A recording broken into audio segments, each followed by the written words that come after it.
స్వాతంత్రం వచ్చెనని సభలేసేసి సంబరపడగానే సరిపోదోయ్, కాంచవోయి నేటి దుస్థితి, ఎదిరించవోయి పరిస్థితి. ఏంటి పాట పాడుతున్నా అనుకున్నారా? జెండా పండుగ వచ్చిందని సంతోషించే రోజులు కాదివి. ఎందుకంటే మన పూర్వీకులు మనకు ఏది ఉద్దేశంతో స్వతంత్రాన్ని తెచ్చిచ్చారో నాకు తెలియదు, కానీ మనం మన స్వార్థం కోసం ఆ స్వతంత్రాన్ని దుర్వినియోగం చేసుకుంటున్నాం. చూడండి,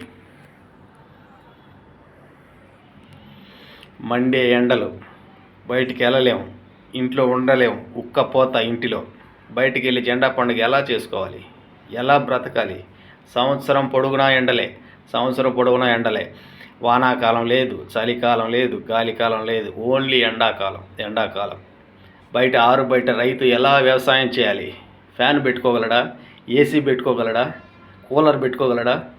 ఎలా పంటలు పండించాలి? దీనికి కారణమేమి?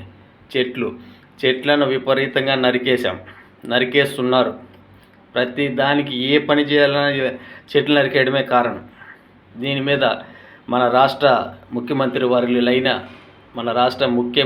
వర్యులైన మన దేశ ప్రధానమంత్రి వర్యులైన ముందుగా మీరు దృష్టి పెట్టాల్సింది చెట్ల మీద. గత సమ్మర్లో ఏమైంది?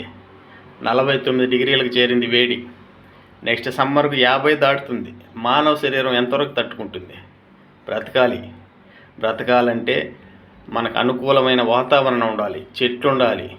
నా దృష్టిలో జాతీయ హోదా అయిన, ప్రత్యేక హోదా అయిన చెట్లకు మాత్రమే ఇవ్వాలి.